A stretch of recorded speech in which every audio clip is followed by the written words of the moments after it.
Agora aqui na Nova Difusora, o podcast que vai inspirar você. Flávia Salim apresenta podcast Movimento Inspira Mulheres. Boa tarde, Rádio Nova Difusora FM. Estamos aqui no ar com o podcast Movimento Inspira Mulheres. Nós prometemos movimentar toda mulher que passar por aqui. Movimentar seu pensamento, movimentar suas ideias, movimentar a sua vida. Porque nós acreditamos que toda mulher tem aí algo para se inspirar e inspirar outras mulheres. Além do mais, eu tenho certeza que você tem muito a aprender. Hoje aqui eu estou com mulheres, como eu sempre gosto de dizer, que todas nós somos ousadas, destemidas e imparáveis. Hoje nós vamos falar aqui de um tema que eu julgo muito importante, tenho certeza que todos nós também. Nós vamos falar do como proteger nossas crianças. Nós vamos falar de como proteger as crianças de abuso sexual infantil. Eu estou aqui hoje com a doutora Mariana. Ela é médica legista e sexóloga forense.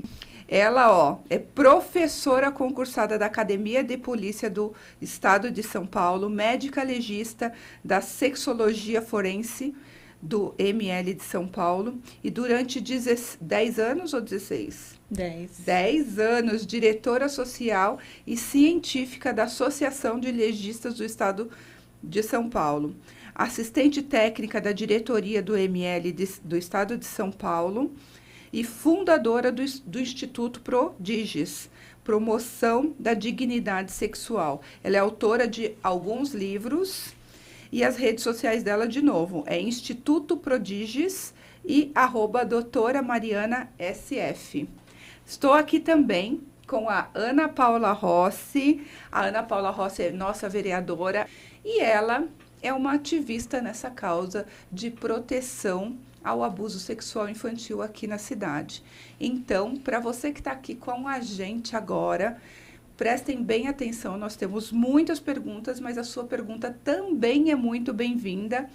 E eu quero pedir para vocês, sigam @Nova Difusora, Rádio Nova Difusora FM, @Movimento Inspira Mulheres e eu, @Flávia Salim _.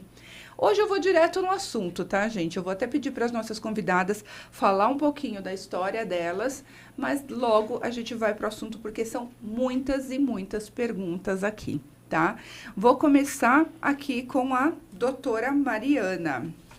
Doutora Mariana, tenho muitas perguntinhas aqui, mas eu queria que você falasse um pouquinho de você aqui para os nossos ouvintes.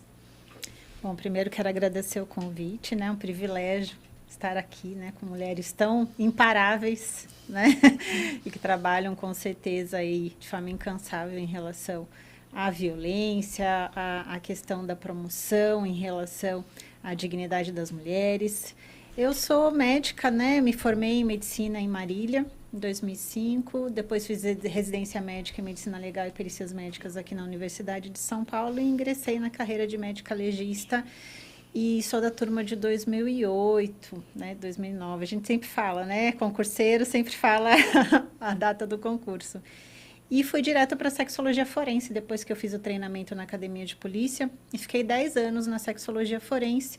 Aqui na cidade de São Paulo, nós temos o programa Bem Me Quer, que é uma parceria da saúde com a segurança, onde todas as vítimas de violência sexual são atendidas até então, quando eu estava de plantão, era no Hospital Pérola Byton, agora foi para o HM, né, Hospital da Mulher, e fiquei 10 anos lá como plantonista, atendendo muitas e muitas vítimas, milhares, na verdade. Eu fechei o meu plantão com mais ou menos 4.000 atendimentos, infelizmente a grande parte deles de crianças e adolescentes.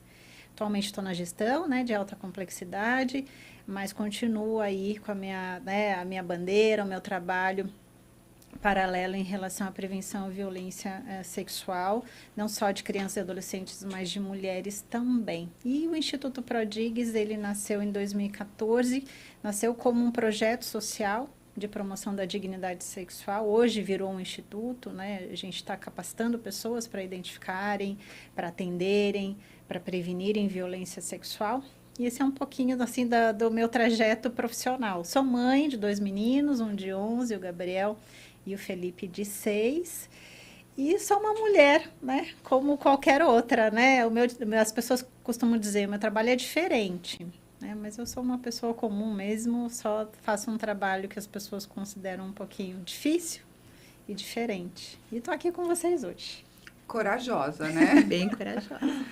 E você, Ana Paula? Fala um pouquinho da Ana Paula, que a Ana Paula está sempre aqui na rádio, todo mundo conhece, mas aí para os nossos ouvintes, fala um pouquinho de você, querida. Boa tarde a todos os nossos ouvintes. Muito bom estar sempre aqui nos microfones da rádio. Eu agradeço o convite da Flávia de participar hoje para tratar de um tema que não é um tema agradável, mas é um tema necessário e muito presente, né? Atualmente eu atuo como vereadora, eu estou vereadora aqui na cidade de Osasco, meu 3º mandato. Eu estive como secretária de assistência social aqui em Osasco também em 2 oportunidades, também secretária de educação. E essa pauta da violência doméstica como um todo, violência sexual contra crianças e adolescentes e também a violência contra a mulher, sempre foi muito presente na minha vida.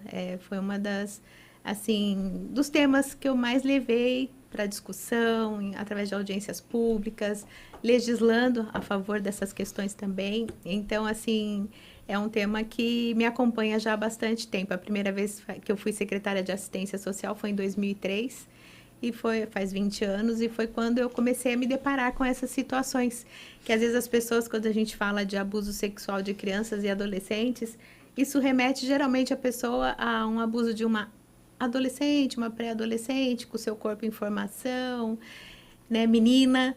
E, infelizmente, isso já é gravíssimo, mas, infelizmente, nós temos casos, e não são poucos, de bebês abusados sexualmente. Nossa, é verdade. E, infelizmente, eu me deparei com essas situações. Em 2009, quando eu fui vereadora a primeira vez, foi uma das situações que eu mais me deparei. E é muito difícil da gente tratar. Agora, eu acredito muito na prevenção através da informação correta, com responsabilidade, mas nada tira da minha cabeça que a informação é a chave para a prevenção para proteger as nossas crianças de fato, né? É um grande desafio, né? Imagina, 20 anos a gente já debatia essa questão e a gente continua aqui. É uma honra estar aqui com a doutora Mariana também, porque uma das grandes dificuldades que a gente tem é essa questão. Mas, assim, essa é a minha trajetória, né? Atualmente eu estou vereadora, como eu falei, eu estou como procuradora especial da mulher na Câmara Municipal. Sou presidente da Comissão de Educação, Cultura e Esportes também. Devido à atuação na educação, eu também sei a importância, o papel importante que tem a educação quando a gente fala de proteger as nossas crianças e adolescentes com relação ao abuso sexual. Hoje também sou presidente do PL Mulher, da cidade de Osasco, e mais recentemente, no sábado, eu fui empossada como secretária-geral do PL Mulher no estado de São Paulo, e é para onde eu também pretendo levar essa discussão. Parabéns. Obrigada. Porque eu acho que também tem que ter coragem para ser mulher na política, né? Muito. Não é fácil. Eu tenho certeza que eu estou aqui hoje com 2 mulheres corajosas, uma na política e outra aí na medicina, que se depara com situações muito desafiadoras, muito que eu não consigo nem imaginar. Mas, voltando lá, a gente tem uma coleção de perguntas aqui e eu vou de novo começar com a doutora Mariana. Como você se tornou sexóloga forense? Primeiro, né, para assim, contextualizar, a violência sexual ela entrou na minha vida quando eu fui para a sexologia forense. O programa de sexologia forense, na verdade, é um setor do ML dentro do programa BMCare. Eu tinha feito medicina, eu tinha feito residência, mas até então a violência ela não me chamava tanta atenção quanto quando eu fui trabalhar efetivamente com a violência. Eu tinha ouvido falar, tinha estudado, como a maioria das pessoas, mas atender violência sexual é algo muito especial. E uma coisa que me incomodou muito quando eu entrei para o plantão, da perícia, né? Sou médica legista, então o meu papel é periciar vítimas de violência sexual, vítimas vivas. Eu me surpreendi com a quantidade de crianças. Isso me chamou muita atenção e eu fiquei muito confusa em relação aos dados estatísticos, à literatura científica, que não era compatível com o que eu estava vivenciando na prática. Então, fui buscar informação. Aí, achei... tem uma pós muito importante no país, que é do Instituto de Psiquiatria, que é uma pós-graduação em sexualidade humana. Então, fui fazer pós-graduação em sexualidade humana, foram 2 anos. E a pós é que me deu esse título de sexóloga. E o forense vem da minha atuação criminal na área forense mesmo, como médica legista. Aí eu uni as 2 atribuições.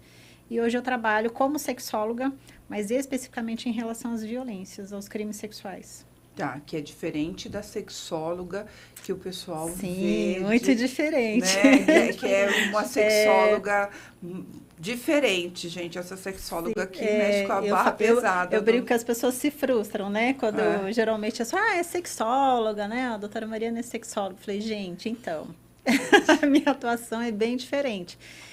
A maioria das sexólogas trabalham com a questão da saúde sexual, prazer sexual, comportamentos. No meu caso, é específico para violência mesmo. Tá.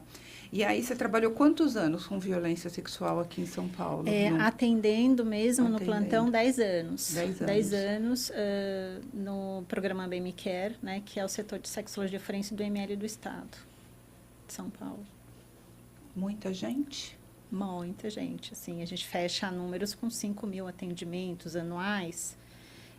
Isso média, são os que vêm, né? São os que vêm, a subnotificação é gigantesca. É gigantesca. Né? A gente tem em torno aí de notificações, em torno de 10% quando a gente fala em vítimas adultas. Quando a gente fala em criança, aí vai caindo. Quando a gente fala em pessoas com algum tipo de deficiência ou limitação, cai mais ainda. Então, ali, essa subnotificação é muito grande, porque o crime sexual, por natureza, é um crime subnotificado. Todas as modalidades de violência, não só o estupro, né? E aí, a minha atuação como sexóloga forense, aí eu expandi para atuação acadêmica. Então, hoje eu atuo academicamente na área da sexologia forense, ensinando as pessoas a identificarem, a atenderem casos e a prevenirem também. E aqui, em Osasco, você estava me contando, Ana Paula, você estava contando para a gente ali nos bastidores que você criou, no seu primeiro mandato, uma atuação bem forte com relação a isso. Sim, foi em 2009, a minha campanha foi em 2008. E aqui na rádio, eu atuei na rádio, como diretora da rádio, por mais de 16 anos.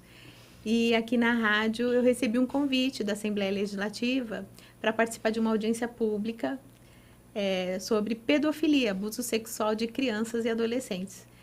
E aí eu já tinha vencido a eleição, ainda não tinha tomado posse, e ali, como eu já tinha o histórico da assistência social e eu já atuava em relação a isso, falei, eu vou trazer esse debate para a cidade de Osasco, assim que eu assumi como vereadora. Assumi em janeiro, aí tem o período de recesso, retornamos em fevereiro, e em março já tivemos audiência pública. E naquele momento foi quando aconteceu a CPI do Senado, com o Magno Malta como presidente. Aqui na Assembleia Legislativa nós tínhamos o deputado estadual Zé Bruno também à frente como presidente da CPI da Assembleia. E eu fiz uma audiência pública, realizamos uma audiência pública que eu chamei, né, uma audiência pública na Câmara de Osasco. E contamos com a presença dos dois. E foi algo muito chocante. Até mesmo para mim, eu já atuava nesse segmento, e ali o senador Magno Malta, por presidir a CPI do Senado, ele podia portar imagens. Uhum. E foi uma audiência pública muito pesada, porque ali ele projetou, lógico que depois na edição da filmagem da própria Câmara tivemos que tirar essas imagens, porque não pode ser compartilhada, mas ele apresentou durante a audiência pública imagens de bebês abusados sexualmente, com riqueza de detalhes. Chocante. E ali, eu me lembro que aquilo impactou muito as pessoas que ali estavam.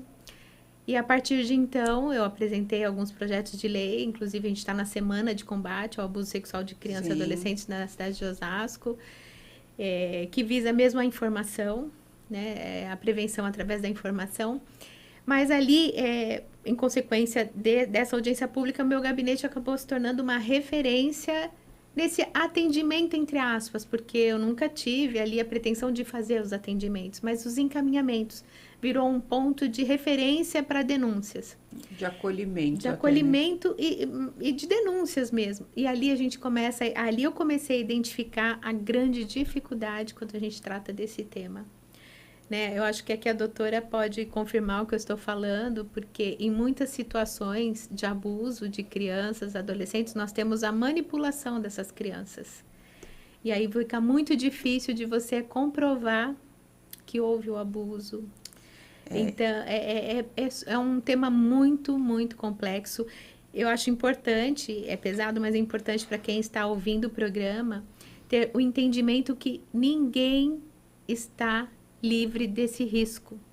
Nenhuma família, ela atinge todos os níveis, todas as categorias, profissões, ninguém está isento. Verdade. E eu posso dizer por experiência, porque eu fazia palestras em câmaras municipais, de outras cidades aqui próximas a Osasco, eu fui convidada para faculdades, universidades, escolas, então eu ia adequando a minha palestra de acordo com a faixa etária de quem estava acompanhando. E eu tenho 3 filhos. Eu tenho 2 meninas, uma atualmente de 21, uma de 26 e um menino de 21. E, assim, as redes sociais, essa questão da internet, ela é muito presente. E uma da parte da minha palestra, eu falava sobre o risco, os cuidados que os pais deviam ter. E a minha filha foi assediada através de uma rede social. Rede social.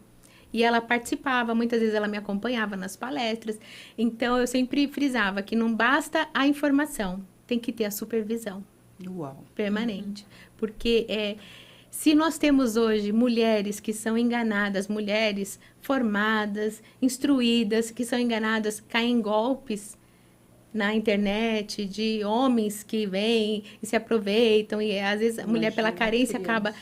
Nós temos mulheres, imaginem crianças, né? Meninos e meninas, a maior parte meninas, mas nós temos também muitos meninos. E a gente está muito... Eu falo isso com muita tristeza, né? Eu comecei a atuar em 2003, como eu falei. 2009 foi esse período mais pesado, que era muito difícil, assim, como mãe, como mulher, acompanhar. E, às vezes, os desfechos não eram o que a gente esperava.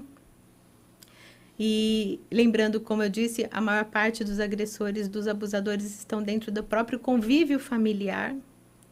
É muito comum. E a gente tem uma cultura muito difícil. Eu me recordo muito de um caso em que a mãe acusou a filha de 11 anos de ter seduzido o companheiro. Era isso que eu ia falar. A gente são situações distintas, diversas situações, e uma acaba chocando mais que a outra. Então, é um tema que tem que ser muito debatido, apesar de não ser um tema agradável, né? A doutora falou da subnotificação, ela continua dessa forma, subnotificado, até porque muitas vezes você não tem o apoio dentro da própria família, exposição da família. Eu tive diversos atendimentos de famílias extremamente carentes, mas de famílias abastadas, conhecidas. Então, é assim, não escolhe família, não escolhe quem é... Classe social, não. Ela está presente, religião, ela está presente em todos os locais. Então, é algo que, só mesmo através da informação, eu acredito que a gente possa, de fato, garantir a proteção das nossas crianças. É um grande desafio e tem que ser uma pauta prioritária dos governos. Muito bom. Você sabe que, assim, eu vou contar 3 ou 4 exemplos aqui, que são situações que eu vi muito próxima. Eu não posso falar nomes, né? Mas, assim, teve um caso... uma amiga minha falou que ela foi abusada sexualmente por vários tios. E ela não tinha noção de que aquilo era um abuso. Ela só foi ter noção de que aquilo era um abuso quando ela cresceu, quando ela ouviu falar, né? Mas haviam toques, haviam muitas situações em que ela, como criança, ganhava um doce, porque a mãe estava sempre ausente trabalhando, não é porque a mãe era ausente, estava ausente trabalhando. E ela ficava ali sobre a tutoria de uma avó que está com os filhos, e essa criança era abusada pelos próprios tios. E quando ela foi falar para a avó, apanhou muito, quando ela se tocou, porque daí já tinha dado muitos anos daquilo, quando ela percebeu, e aí que ela não quis mais, os tios começaram a bater, e ela foi contar para a avó achou que era mentira dela. Ela ficou como a mentirosa da família. Tem um outro caso de um amigo que é delegado, que ele contou que ele chegou num determinado lugar um dia e ele ficou muito, muito, muito chocado, porque além de ter bebês, tinha uma questão de empalamento de uma menina. Né? Empalamento, para quem não sabe o que é, pesquisa, porque eu prefiro nem falar, depois a doutora pode até falar. E ele falou que foi uma das cenas de crime que ele pegou mais chocantes. Muito, muito, muito chocante. Porque era ali um cenário onde as pessoas faziam aquele tipo de coisa. Há pouquíssimo tempo atrás, uma pessoa que era muito próxima minha, estava muito nervosa e um dia contou que o padrasto havia abusado da filha dela e ela, de uma religião mais ortodoxa, assim, mais severa, eles não estavam permitindo que ela se separasse. E aquilo era tipo, para mim, gente, eu não estou aqui para julgar religião nenhuma, mas ela, por ter decidido se separar, a religião X expulsou ela da igreja, ela e a filha. Em vez de acolher. A pessoa depois até foi presa, o autor, né? Foi preso porque foi comprovado tudo isso, mas ela foi expulsa da igreja por ter decidido falar e por ter decidido se separar. Foram coisas assim que eu fiquei muito chocada de ver. E já ouvi histórias dessas, que a mãe com filhas de 12, 13 anos acham que é a filha que seduziu o parceiro. O companheiro. Ou não acreditam que possa ter sido o próprio pai. Você já deve ter se deparado com muitos casos assim, né, doutora? Bastante, porque no momento da perícia, geralmente quem acompanha é a mãe, né? Acompanha as vítimas. E elas estão junto, né, durante o atendimento, durante o exame físico, enfim. E não é incomum você se deparar com mães que estão trazendo as meninas, uma ou mais meninas, e durante ali a coleta de informações, a própria mãe verbalizar que a adolescente está mentindo. Eu vejo muito isso na prática quando a gente tem meninas a partir de 8, 9 anos, quando ela está ali na pré-puberdade, na pré-adolescência. Com as pequenininhas, não. Mas conforme a menina ela vai começando o seu desenvolvimento, né, corporal, em relação às características sexuais, começam, digamos assim, essa disputa entre a mãe e as meninas da casa. E não é incomum a mãe, ela escolher o parceiro, mesmo sabendo dos abusos, escolher o parceiro, penalizar a filha, as vítimas ou a vítima, e até mesmo acontecer dessas meninas serem expulsas de casa, porque ela escolhe ficar com o parceiro e justificando que a culpa do abuso é da menina, é da vítima e não do agressor. Então, a conivência e a omissão de mães, principalmente de pré-adolescentes e adolescentes, é bem grande, maior do que a gente gostaria de ver na prática, mas também a gente vem com aquele conceito pré-formado de que toda mãe, de que toda mulher, né, defenderia sua prole, né, defenderia seus filhos, suas filhas, mas na prática a gente vê que não é assim. Muitas vezes elas priorizam um relacionamento e muitas delas fornecem os próprios filhos como substitutos sexuais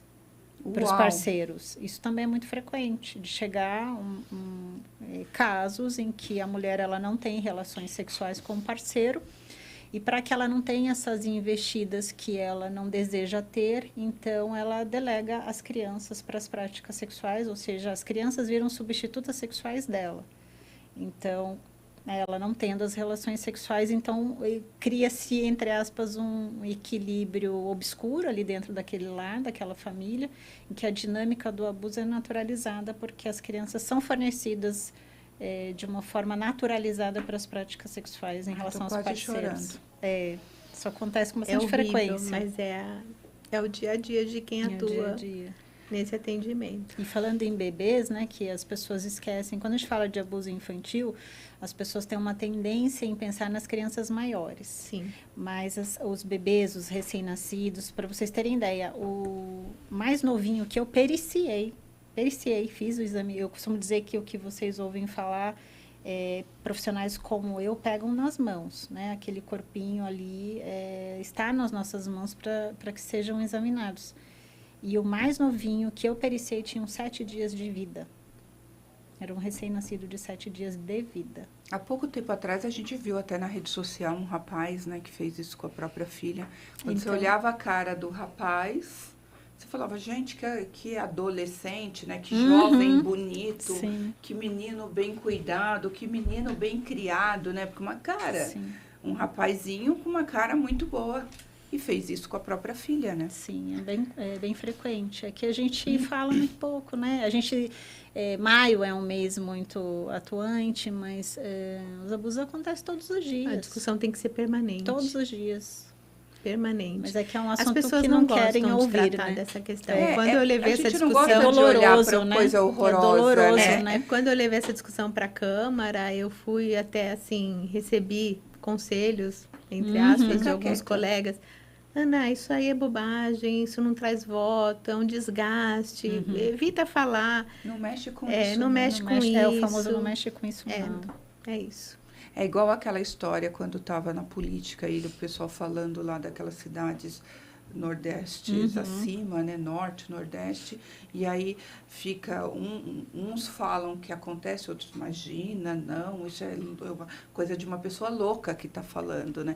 Que é muito mais fácil tirar uma mulher que de repente levante uma bandeira e queira fazer um alerta de louca do que realmente virar e falar que essas atrocidades, essas monstruosidades acontecem. Fala pra gente, assim, claramente, o que é abuso sexual infantil, só pra gente... O abuso, né, a definição de abuso sexual é qualquer prática sexual que seja realizada com uma criança. Pode ser com penetração, sem penetração. Na verdade, em relação ao abuso sexual infantil, nós denominamos de atos libidinosos. São as principais práticas realizadas com as crianças, que são práticas que causam excitação sexual no praticante, mas que não necessariamente aconteça uma penetração anal ou vaginal, porque as pessoas também esperam que o abuso seja através das penetrações. Isso. E não é. A maioria das práticas são realizadas com as crianças, são atos libidinosos não penetrantes, e aí a gente tem uma gama enorme de práticas. Sexo oral, manipulação genital, toques corporais, beijos, lambeduras, né? Lamber, beijar, sugar as partes íntimas, masturbar a criança. Isso é o que mais acontece. Por isso que é tão difícil a gente identificar, que é a grande dificuldade, comprovar a violência através, por exemplo, de uma perícia oficial sexológica, que, né, é a minha atuação profissional, porque a nossa positividade é extremamente baixa, em torno de 10% só. Então, é importante que as pessoas entendam, não existe só passou a mão, não existe foi só uma lambidinha, isso tudo é abuso sexual e configura estupro de vulnerável também, que é um crime hediondo que deve ser penalizado, porque as pessoas acham que é mais leve, não, foi só uma passadinha de mão, não, absurdo, ele só isso, pediu, ele só pediu para fazer sexo oral nele, nem foi tão grave assim, foi gravíssimo, porque as pessoas tendem a achar que abuso é só penetração e só é grave se tiver penetração. E todo o resto é tão grave quanto. Você sabe que uma vez eu tinha uma cliente que ela estava falando para mim que estava atendendo, ela fazia florais, um trabalho assim mais... um tratamento mais desse tipo. E ela falou assim para mim, Flávia, estou precisando muito ter uma sessão com você, que eu sou coach. E eu estou com um cliente que eu não estou conseguindo atender, uma cliente que eu não estou conseguindo atender, eu não estou evoluindo. E aí eu falei, tá. E aí ela me contou a situação, que era o seguinte: a esposa do abusador defendia ele de todas as formas. E ela usava muito esses termos. Mas foi só isso, mas foi só aquilo. Não teve penetração. E assim, ele tinha abusado de todas as sobrinhas da família dela. E ela estava contra toda a família. Sim. E aí essa minha cliente falou, como que eu cuido de uma pessoa que está com uma mente tão doente quanto a do abusador? Eu falei, eu não consigo, porque eu já tive casos de, meu negócio é muito mais efetivo de trabalho, eu quero levar você para uma alta performance de trabalho. Quando eu vejo que o meu cliente não quer caminhar comigo, eu mesmo dispenso o cliente. Agora, nesse caso, foi o que eu falei para ela, se você não tem condições de atender esse tipo de cliente, porque é incompatível com os seus valores, não atenda. Mas eu falei tudo isso para virar e falar como, às vezes, o abusador encontra cúmplices, né? Sim, existe uma tendência social em privilegiar o abusador.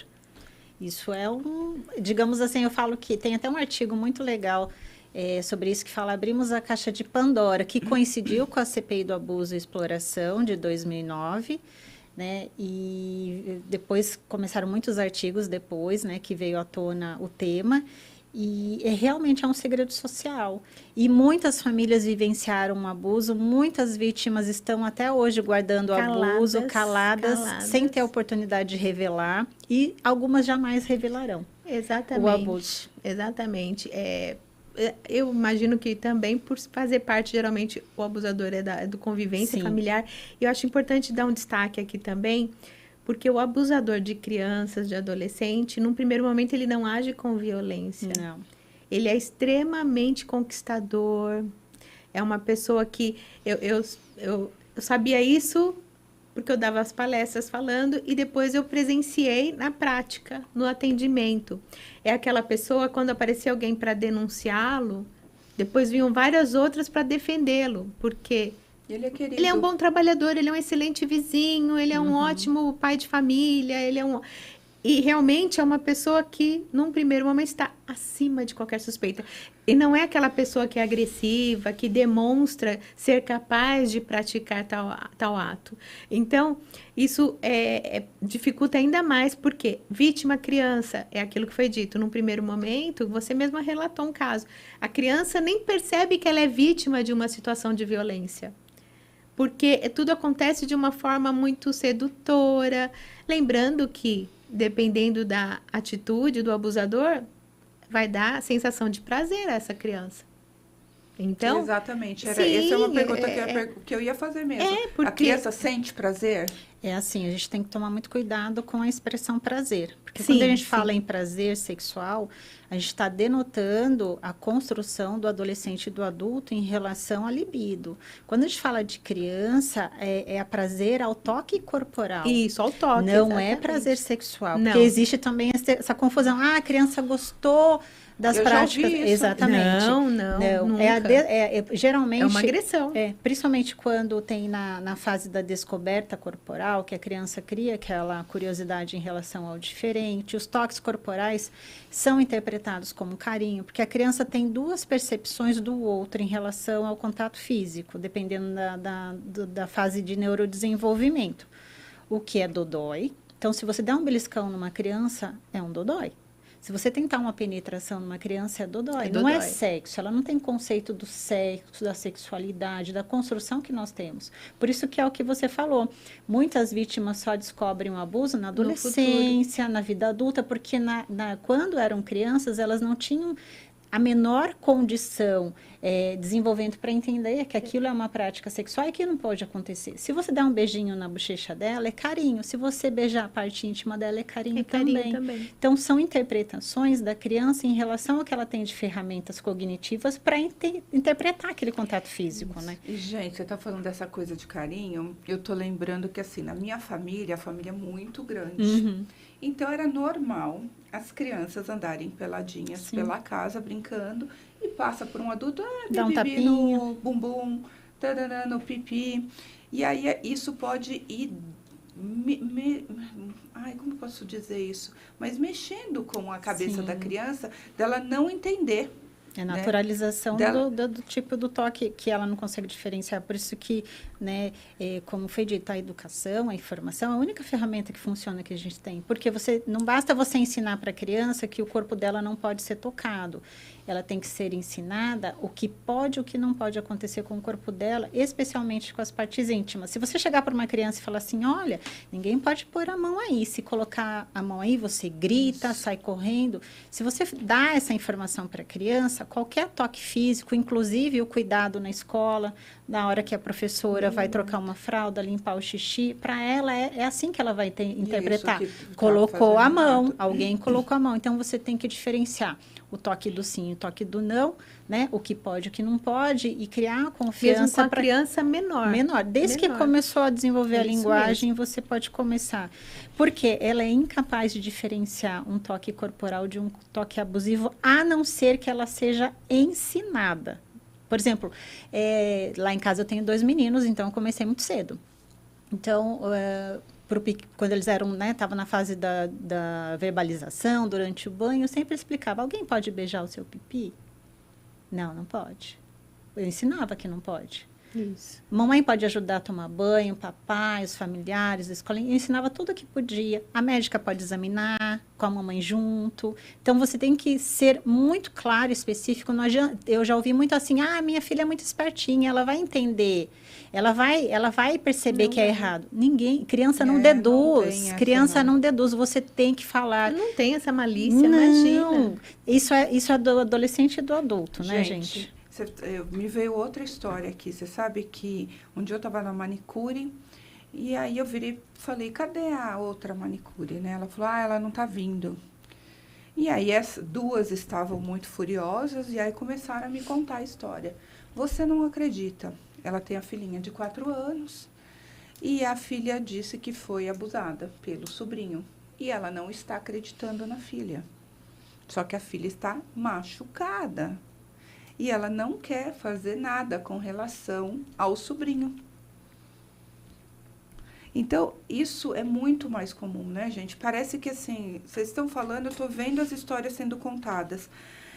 Eu queria perguntar uma coisa, assim, como saber se uma criança foi vítima de abuso sexual? Bom, pela prática também dos atendimentos, a maior parte das vezes ela muda comportamentos. Mas tem várias situações e não tem como a gente, num primeiro momento, falar assim, afirmar. Mas eu já atendi muito comum. A criança que já não urinava na cama à noite começa a urinar à noite. Tem mudança de comportamento na escola, quando já é maiorzinha, muda de comportamento. A criança, ela fica ou muito rebelde ou muito fechada. Mudanças são sinais que a mãe, às vezes a própria professora, percebe que algo não dá pra gente, é o que eu estou dizendo, não é porque teve uma mudança você vai afirmar, mas ela dá sinais. É uma forma silenciosa de pedido de socorro, mas essa criança, ela dá sinais. Mas é tão difícil e frustrante porque eu falo do outro lado, de atendimentos onde tem relato da criança, de algumas situações, e não tem como comprovar, mesmo através de exames, porque não fica evidente, não houve penetração, você não tem como evidenciar isso, e aí depende muito de um bom advogado, de ter recursos, infelizmente, por isso que eu prefiro sempre atuar mais na prevenção mesmo. Lógico, as mães têm que estar atentas, principalmente as mães, as avós, né, os familiares mais próximos, professores também, dependendo da faixa etária, na escola. Quando eu dei palestra em escolas, pessoas começavam a chorar durante a fala, porque elas identificavam que passaram por isso e vem aquela memória da pessoa. Então, é algo... eu fui procurada por mulheres, mães, que queriam ajudar nessa campanha, porque acabou se tornando uma campanha em Osasco, porque queriam ajudar, como voluntários a gente usava camiseta falando sobre isso, né? Porque foram vítimas e não tinham conseguido falar sobre isso até aquele momento onde se sentiram acolhidas E que entenderam que elas falarem sobre aquilo podem estar ajudando outras, protegendo outras crianças, tratando dessas questões, alertando outras mães. Então, é um trabalho de formiguinha. É um trabalho de formiguinha. Sabe que tem abusador, que eu também já vi já vi filme sobre isso, que ele abusa e ainda ameaça, né? Vou matar tua mãe. Super comum. Vou fazer que é um isso segundo com teu momento. irmão. São coisas muito pesadas. E que é muito real para a criança. Então, quando se trata de criança, essa é a maior dificuldade, porque o que o abusador fala para essa criança no momento de uma ameaça é muito real para ela. Uhum. É muito real. Ela está fragilizada e vulnerável. É muito. Né? Se você contar para sua mãe, eu mato sua mãe. Então, são coisas bem... mesmo que ele não venha fazer isso, mas para a criança aquilo é muito real. Aquilo é verdadeiro, muito né? real. Olha, eu tenho tanta pergunta, a gente tem 20 minutos, mas vamos lá. É possível orientar uma criança o que seria abuso sexual de uma forma assim muito evidente para a criança ter uma noção? E a partir de que idade? Você já falou um pouco disso, mas... um pouquinho.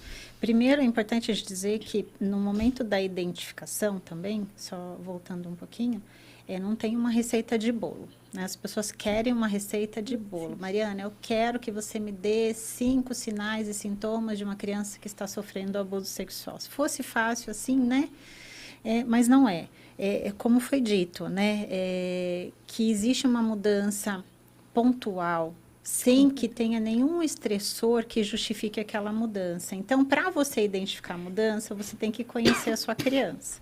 Primeiro, você tem que conhecer qual é o seu comportamento natural, sua personalidade natural e para que você seja capaz de identificar que ela teve uma mudança brusca, pontual e que não tem nada que justifique, não teve uma perda, não sofreu um acidente, não tem nenhuma doença grave, para que isso comece a ser investigado. Outra coisa também que é importante para sinal de alerta, lesões genitais. Então, a criança começa a se queixar muito frequentemente de dor no bumbum ou para ir no xixi, ela começa a segurar o xixi, as fezes, porque fica com medo, porque vai doer no momento que ela for no banheiro, sangramentos na calcinha, na cuequinha, isso tudo é um sinal de alerta para a gente verificar se pode estar acontecendo alguma coisa. E a revelação, uma criança, né, porque também tem outro mito, a criança mente muito e imagina muito.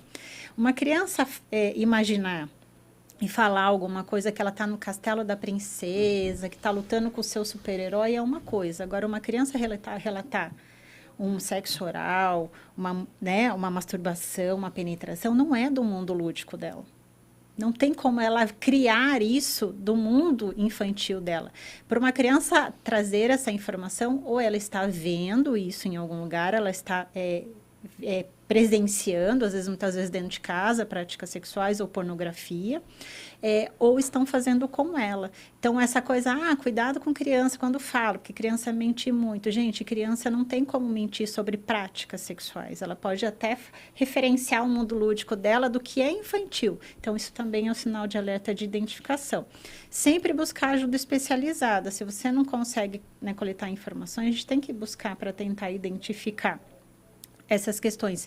E ensinar uma criança sobre como identificar o abuso ou não, a gente não começa assim, né? A gente começa com os pequenininhos ali, por volta dos 2, 3 aninhos, quando eles começam a desenvolver a fala, já durante o banho, a gente começa a ensinar as partes do corpo. Primeiro passo, a gente até acompanha a escolinha quando começa a musiquinha, né? Cabeça, ombro, joelho e pé. E aí a gente já começa nesse momento a falar das partes íntimas, que ela tem uma parte íntima que fica embaixo da calcinha, da cuequinha, das mamas, dá o nome correto. É importante você ensinar o nome correto, por quê? Muitos agressores dão apelidos para as partes íntimas. Então, por exemplo, eu já peguei casos assim, que o agressor, o nome do pênis dele, para uma criança de 4 anos, era chocolate. Esse aqui é o meu chocolate. Então, se você não ensina para a criança que aquilo lá é um pênis, que é a parte íntima de um homem, de um menino, para ela vai ser chocolate. Então, ela verbalizava como, o papai gosta muito que eu coma chocolate. E chocolate era o pênis dele. Só que ela nunca ouviu outro termo diferente. Sim. Então, ensinar sobre as partes íntimas, quem pode tocar, em que momento pode tocar, de que forma pode tocar. E caso isso aconteça, o que ela deve fazer? Sair gritando, reagir. Quem fala isso não tem a mínima noção do que é a prática de um abuso sexual. Porque, como foi dito, não há violência física. Não. Tudo é feito muito passinho por passinho. Primeiro ele acostuma a criança ao corpo dele, ele vai avançando aos pouquinhos até ter acesso à parte íntima da criança. Não tem violência física, tem violência sexual. E a criança, ela está tão confiante, porque geralmente é um homem de dentro de casa ou que tem fácil acesso à casa dessa criança, que tem um relacionamento íntimo de parentesco, que ela jamais vai entender se você não explicar.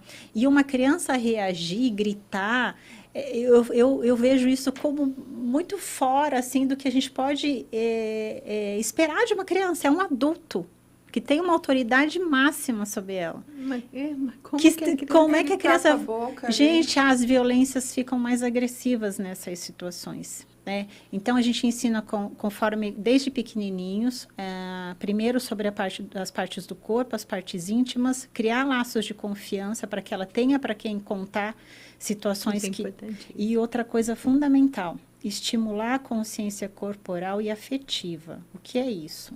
Não forçar a sua criança a beijar, a abraçar, a sentar no colo de pessoas, mesmo que sejam parentes, próximos. Ela tem que ter autonomia do seu corpo. Quem pode tocar no... Eu quero abraçar? Isso é uma questão cultural, porque a gente vem, né, de uma cultura... Muito. Beija, dá um abraço. É assim Você sabe mesmo. que antes da Mariana falar isso uma outra vez que a gente fez uma live, eu era essa mãe.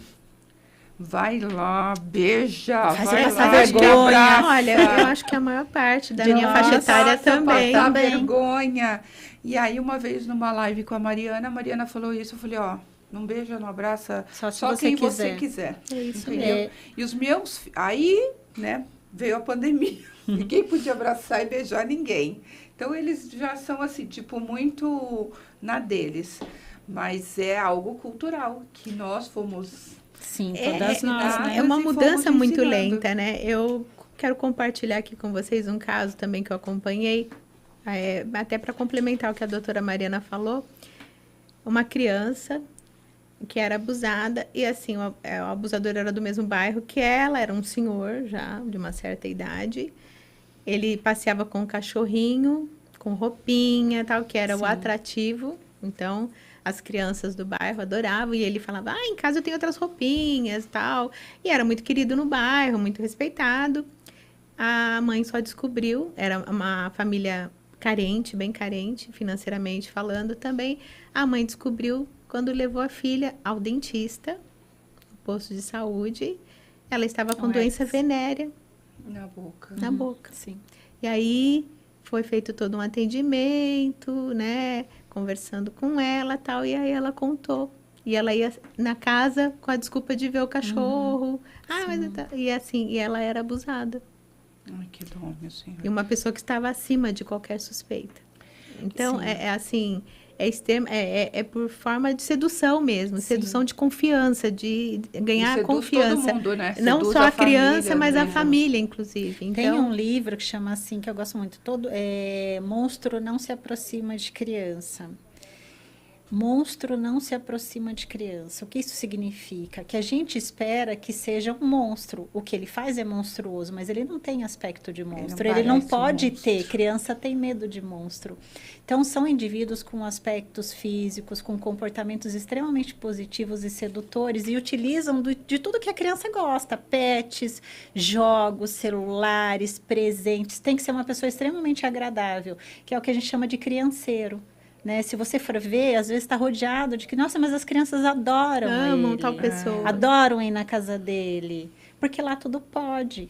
Além do que ele oferece, ele utiliza essas práticas para abusar sexualmente das crianças. Então, não espere identificar um abusador pelo seu aspecto físico, né? Geralmente, eles têm uma imagem social extremamente positiva. Fofos. E eles Exatamente. investem São fofos. nessa imagem, né? Investem muito pesado na imagem positiva. Por quê? Porque qual a estratégia dele? Ele quer abusar da criança, mas ele não quer ser pego. Então, ele constrói uma imagem para que quando vem a revelação, positiva. quando vem a revelação, ninguém acredite nele, porque ele trabalhou muito bem para isso, entendeu? Essa mãe, isso mesmo. essa cliente minha falou que o abusador, né, o marido da cliente dela, era isso, era o fofo. que A maioria cuido é. das crianças. Eu sou Pode o todo mundo cuidador. trabalhar, pode deixar aqui no final de semana, pode viajar, pode tudo que ele cuidava. Qual a diferença de pedofilia e abusador sexual? Tem diferença? É a mesma coisa? Então, a pedofilia é uma doença psiquiátrica, né? É o nome de uma doença psiquiátrica que ela faz parte do rol dos transtornos de preferência sexual ou parafilias, que são mais conhecidos. O que caracteriza essa doença? A pessoa que é portadora dessa doença, ela tem desejos, pensamentos, fantasias e impulsos relacionados ao corpo infantil. O que é o corpo infantil? É aquele corpo que ainda não passou pelas transformações biológicas, né, para diferenciar sexo feminino e masculino, ou seja, a puberdade, vem, traz as mamas, os pelinhos, as curvas, enfim. Então, ele gosta daquele corpinho que a gente chama que não tem formas. Se você colocar um menino e uma menina de 4 aninhos, com a mesma roupinha, mesmo corte de cabelo, se os dois estiverem só de shortinho, você não vai conseguir diferenciar. É isso que a pedofilia deseja e tem prazer sexual. A diferença do abuso é o seguinte, que o abuso, não necessariamente a pessoa que realiza o abuso tem esse transtorno chamado pedofilia. Então, isso causa bastante confusão. Os estudos demonstram que, mais ou menos, de todos os estupradores de crianças, 20% apenas realmente tem um diagnóstico confirmado da pedofilia. Né? E a pedofilia, quando ela é colocada em prática, comete-se o crime de estupro de vulnerável. Esse é o nome do crime. Né? Quando se realiza qualquer prática sexual com menores de 14 anos de idade, incluindo as nossas crianças e outras vulnerabilidades, é estupro de vulnerável. Então, a pedofilia é o nome de uma doença psiquiátrica que, quando colocada em prática, se comete o crime de estupro de vulnerável. Abusadores sexuais, eles utilizam desse selinho da doença mental para se beneficiar, inclusive juridicamente, dizendo, olha, eu tenho uma doença mental, eu não consegui resistir. Só que a maioria deles não tem esse diagnóstico, causa confusão, a gente fica, nossa, mas como assim? Como é possível? Mas é mais para refletir mesmo, porque foi emprestado o termo pedofilia da medicina como sinônimo de práticas sexuais com crianças e adolescentes, mas a definição correta é específica para crianças e quando há prática específica. E a maioria dos abusadores não tem diagnóstico mental que justifique a prática sexual, que é o que mais nos perturba, porque se não são doentes mentais, o que eles são? A maioria não é. A maioria não tem o diagnóstico da pedofilia. O que a gente faz com essa informação? A ciência vem buscando, né, informações, respostas, mas a gente entende que o abuso sexual de crianças ele é muito mais enraizado a questões históricas, culturais, em relação ao adultocentrismo, em relação ao consumo do corpo do outro, independente da faixa etária. E pode ter relação também, porque uma outra coisa que eu observei na prática também, alguns abusadores tinham histórico... Isso. E aí a gente fala que é replicação e naturalização do comportamento. O indivíduo que foi abusado sexualmente não teve acolhimento, não teve apoio, ele não entendeu que aquilo não era para acontecer no momento certo. Por isso que é tão importante a gente trazer as crianças para uma avaliação psicológica, por exemplo, para que ela seja acompanhada. Se você não trabalha com alguém que na casa, por exemplo, uma casa em que todas as meninas são iniciadas sexualmente pelo pai ou pelo irmão mais velho como um direito social garantido. Todas as meninas. Menstruou, tem a primeira relação sexual com os homens da casa. Isso acontece? Mariana, eu nunca ouvi isso. Isso acontece. Bastante. Como direito garantido e validado socialmente. Esse menino que viu o pai estuprando as irmãs, ele entende que isso ele não pode fazer, que é errado? Não. Ele não entende. Então, ele reproduz, porque o comportamento foi naturalizado. Isso tem muita relação quando a gente fala da violência contra a mulher também. A violência em casa. Porque eu ouvi uma vez de uma pessoa muito próxima A minha mãe aguentou isso. Meu pai fazia isso com a minha mãe e ela aguentou, sempre aguentou, nunca. O que a minha esposa acha que ela é melhor do que a minha mãe? Exatamente. Eu já vi mães na perícia falando: eu também mexiam comigo quando era criança, fizeram isso comigo e não morri. Nunca fiz nada, não tô morri aqui viva, porque que tá dando todo essa confusão. A gente tem várias perguntas Tem uma aqui, questão cultural muito presente, mais né? cultural e histórica. Só que que nem eu falei, abrimos a caixa de Pandora. O que a gente vai achar como resposta? E não é essa a doença coisa mental. de quando a mãe fala, eu acho que a mãe fala, tem um videozinho no YouTube, quem quiser pode assistir, que chama Vida de Maria. Não sei se vocês já viram. Depois assista, chama Vida de Maria. É uma repetição de padrão. Mostra até sim. Sabe qual que é? Vi já esse vídeo, é lindo. E aí o que acontece? Quando essa mãe fala isso, passei por isso e não morri? Não morri, agora fica Por que fica aí com essa escândalo todo? Entendeu? Com esse escândalo todo. Então, ela acha que é normal. Ela sofreu. Por que a outra não pode sofrer? Não existe uma empatia, porque ela não teve empatia por ela e os padrões vão se repetindo. Muito duro isso, né, gente? Eu tinha várias perguntas, mas eu também sei que a gente foi falando de várias coisas, né? Quais as sequelas emocionais numa criança abusada? Uma das violências mais devastadoras para uma pessoa é o abuso sexual infantil. Isso comprovado cientificamente. Isso eu estou falando, não.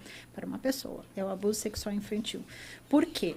É uma violência que acontece no nível de intimidade muito extremo e que mexe com um ponto focal de sobrevivência, que é a proteção. Porque geralmente essas vítimas são abusadas e violadas por pessoas que deveriam garantir a sua proteção de forma natural, né? Que seriam os pais ou pessoas muito próximas e familiares. Isso cria ao longo do tempo. As pessoas sempre esperam, quem foi vítima de abuso infantil vai ter problemas no âmbito da sexualidade. Não necessariamente. A grande repercussão está relacionada às relações interpessoais. Então, por exemplo, ela tem dificuldade de confiar nas pessoas, tem dificuldade de estabelecer relacionamentos mais íntimos, próximos e duradouros, relacionamentos dentro do trabalho. Então, esse vínculo com as outras pessoas e a confiança, ele é manchado, ele é quebrado porque houve uma interferência, inclusive anatômica, neuroanatômica do abuso, porque também foi comprovado que crianças que sofrem abuso sexual têm uma alteração neuroanatômica em relação à construção dessas estruturas cerebrais e acaba interferindo em vários âmbitos da vida. E aí vem os transtornos psiquiátricos, ansiedade, depressão, alimentares, transtornos do sono, regressão de neurodesenvolvimento, que a Ana Paula referenciou, voltar a fazer xixi na cama, voltar a fazer cocô nas vestes, uma fase que já houve o desenvolvimento. Existem várias repercussões. Terror noturno. Exatamente. Muitas repercussões relacionadas à parte psíquica e comportamental. E isso pode levar para uma vida inteira. Gente, vocês sabem que esse programa aqui tem um defeito. Passa muito rápido. Já acabou, né? Passa muito rápido. Então, assim, um recadinho das duas, assim, a gente tem 2 minutos, eu preciso também encerrar, mas eu quero já agradecer de coração. Toda vez que eu converso com você, Mariana, eu aprendo mais coisas. Confesso que não são coisas que você gostaria de aprender. Tão sensacionais, assim, que me deixam o coração super feliz, mas me deixam informada. Que eu acho que é isso que é importante, né? A gente ficar informada. Eu tô sentida com várias coisas que eu ouvi.